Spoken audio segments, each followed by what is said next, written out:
So today we're looking at the cards for This Guilty Land. It's a card-driven game, but not in the way that you're probably used to.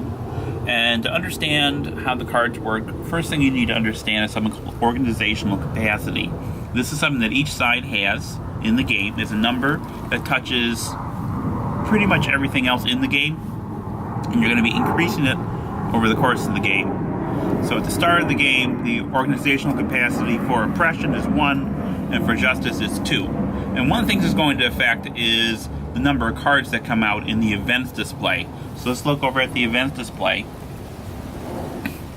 And the way this works is every turn, to start the turn, you're going to check if each player has cards at least equal to their organizational capacity.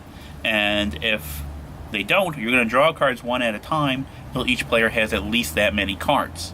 So in this situation, Justice has an org capacity of 2, but has no cards. They're the blue side.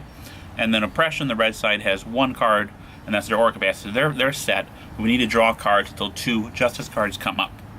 So we'll draw a card. There's 1 Justice card. Then we'll draw another card. Well, that's an Oppression. So we'll draw another card. That's an Oppression.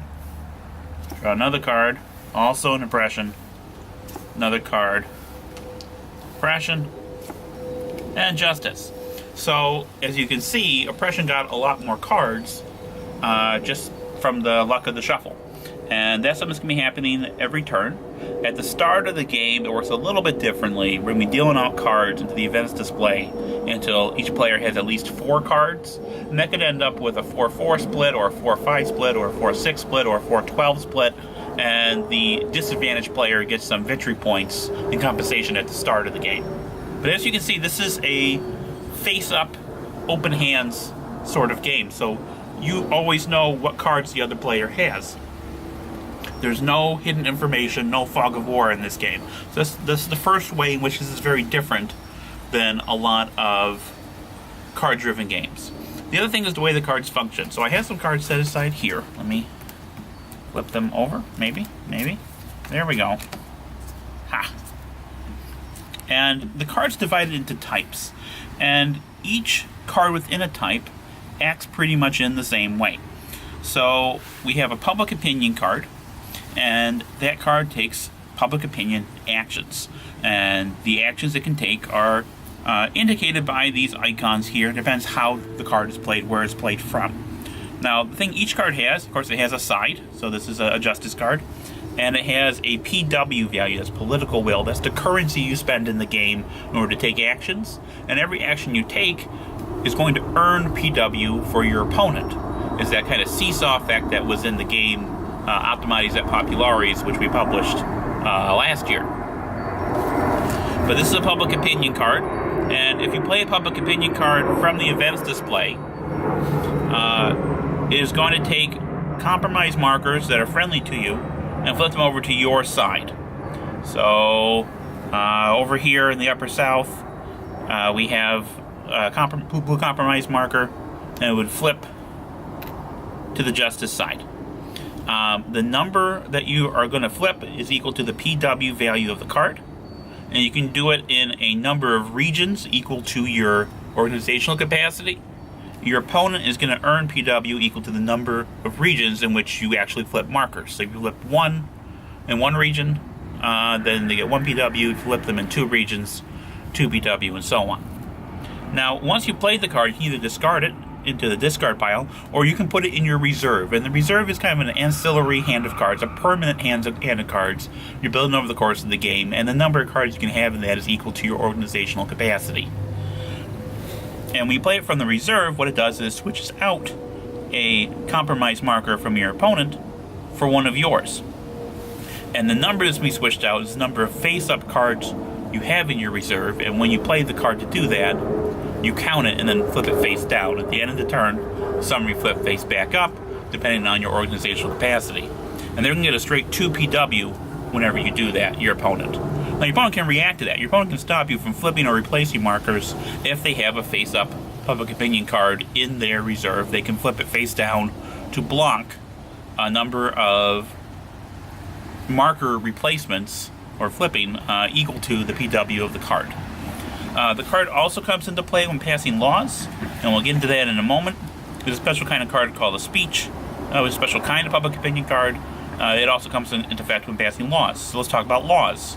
When we try to pass a law, it's first going to try to go through the House and then through the Senate.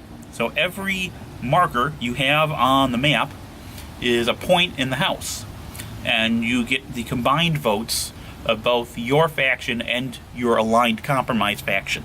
And if you have more votes in the House, it passes the House. The opponent gets 2 PW when that happens, and then it goes to the Senate. Now in the Senate, you're going to count the seats that you have in the Senate belonging to your faction and to your aligned compromise faction. You can persuade the compromise faction of your opponent by discarding a public opinion card from your reserve. Your opponent can persuade them back and persuade yours by discarding a speech card from their reserves. That's where the speech card comes in. If the law passes the House but not the Senate, you can put it in your reserve and then go right to the Senate when you take that action again. So that's how laws work, and they will basically adjust the law track, which will score victory points each turn, and it will also have some game effect depending on the type of law it is. This is a tariffs card. There's also Fugitive Slave Acts, Anti-Federalism, and Expansion. So those are laws. This is a violence card. Now, the way the violence card works is going to increase your organizational capacity by 1 when you play it. But then in every region, you're going to take your markers and flip them to their compromise side. You're going to lose support in every region, equal number of markers equal to the PW cost of the card. So this card being played, 2 markers in each region will go from their oppression side to their red compromise side. Now, why would you do that? Well, this is a card that you cannot discard from your event display, and it's going to stay there until either you use it or you pay PW to put it in your reserve. You put it in your reserve, it's not going to have that effect, but then you have a space in your reserve you're not using for something else. You gotta be careful with that. So that's how the violence card works. The organization cards also increase your organizational capacity if you play it from, you play the card, and then it gets permanently discarded from the game when that happens. You can also use the organizational card to form a political party. And this represents kind of a galvanic shift in public opinion, in the political landscape. So it's going to take half of the compromise markers for your faction and flip them over to your actual committed faction side. And the other half is going to be replaced with your opponent's compromise. So you're going to get more support for your actual faction, but you're also going to scare some people away, push them to the other side. And that's how the organization card works.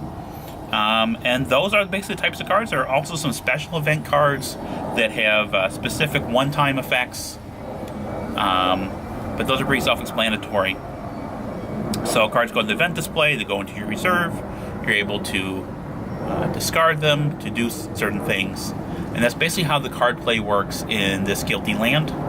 Like I said, it's different than most CVGs in that you don't have that ops events dichotomy. And that's it.